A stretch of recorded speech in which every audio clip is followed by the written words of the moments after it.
Hello Bookish friends, welcome to another Tag Tuesday video. This Tuesday I'm going to do the Atwood Adventures book tag, which was created by Jolene at Bookworm Adventure Girl.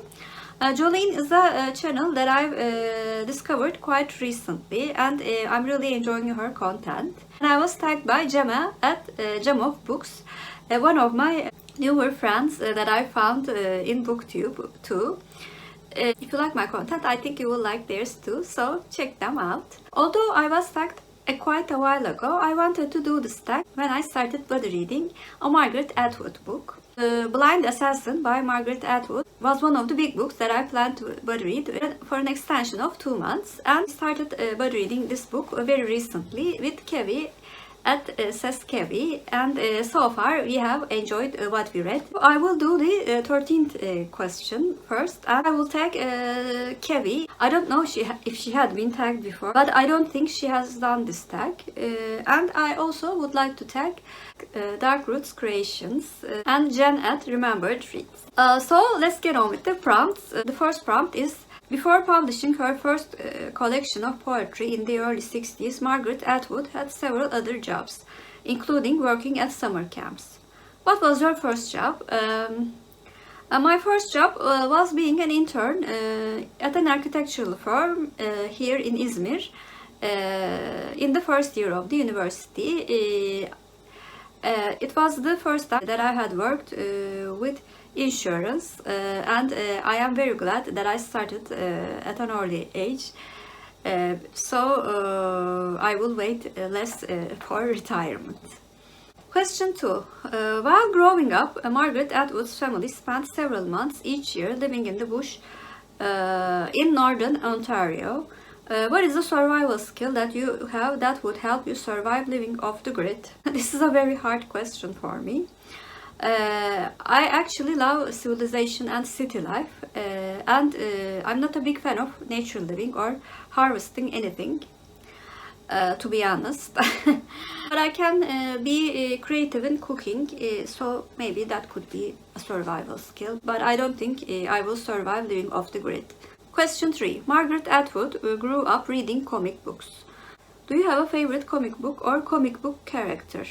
It is Spider-Man. My brother owned many different superhero comics, but I was only interested in Peter Parker, and especially his love story with Mary Jane Watson. What can I say? I was a teenager at that time, so I was very interested in romance and boys. And additionally, I also found Superman very handsome, and I still think he's the handsomest superhero in the comic book world. Question 4. Margaret Atwood is not only a poet and author. She has also illustrated books and shown her creativity in so many other ways. What are some ways that you are creative? My profession is very creative. I'm an architect, so I create buildings and small living spaces. Question 5. Some of Margaret Atwood's writing is inspired by myths, folk tales and fairy tales. What is your favorite myth, folk tale or fairy tale, and why? I like Hoca Nasreddin, and because he's a funny character and he has an answer for everything. He's very spontaneous in living, and although he has some conflicting ideas, I like that he has a rebellious streak against the Sultan. Question 6. Margaret Atwood's most known novel is The Handmaid's Tale. What is the task or chore you wish you had a maid or servant for? Driving. I wish I had a driver to take me to places. I am comfortable with public transport in the city center actually, and I can read many books there. But outside the city center, it becomes a bit burden to travel. For example, I have to take a bus to travel to our summer house, for example, and it is really hard to carry things in the bus, so a driver would be really helpful. Question 7.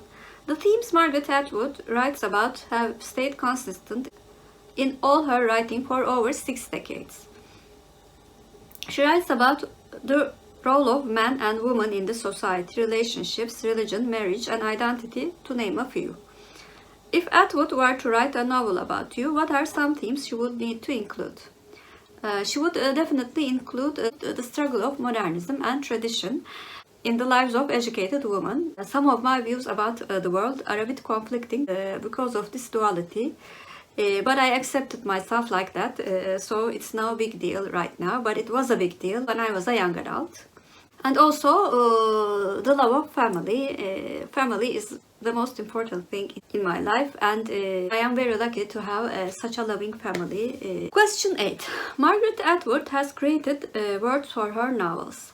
She has talked about how this makes it difficult for translators of her work. Do you have a favorite word? Why is it your favorite? I have a favorite word in Turkish, of course, hala, which means the aunt, but we specify the sister of the father with the sister of the mother.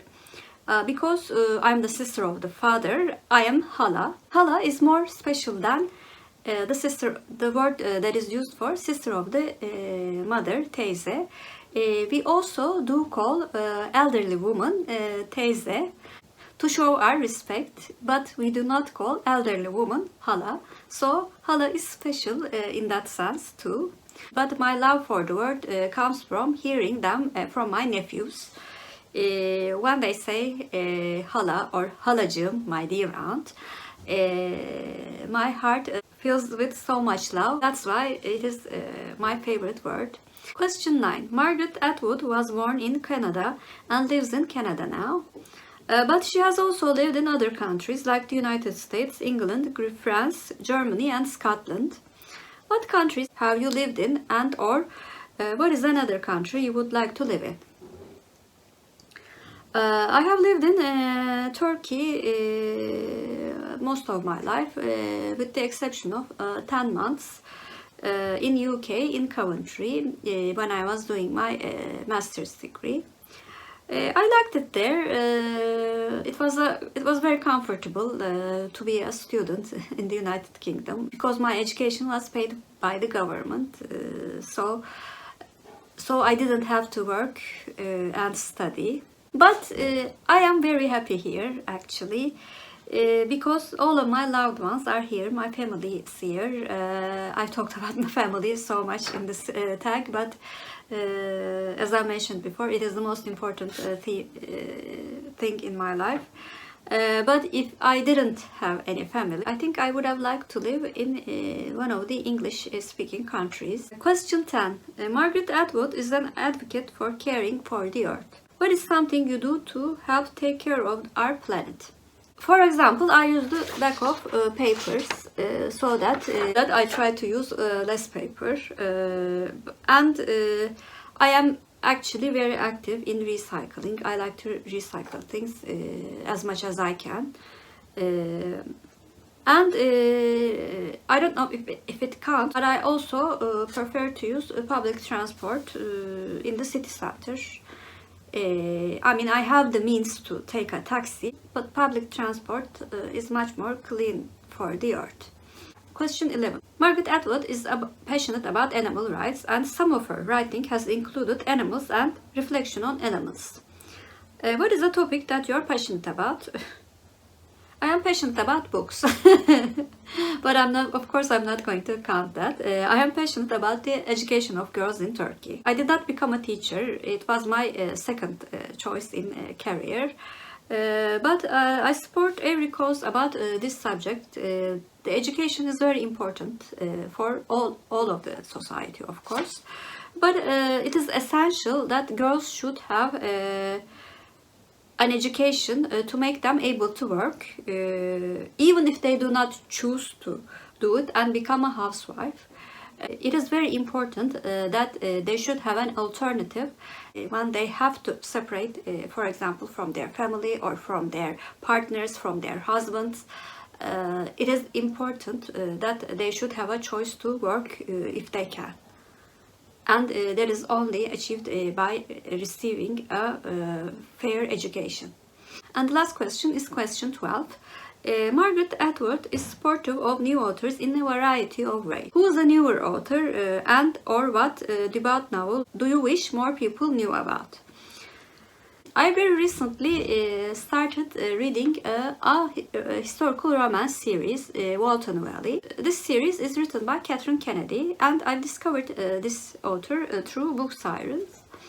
I really enjoyed her sweet, clean romances. It has a touch of Christian fiction, but it did not bother me at all as a non-Christian reader. So the dose is very low in these books. But the dose of sweetness is very high. So I would like to advise this author if you like sweet and clean romances. So those are my answers for Atwood Adventure Tag. Please comment down below. What is the subject that you are passionate about, besides reading, of course? And if you're a new viewer, first of all, welcome. Please like and subscribe. Hope to see you very soon. Bye.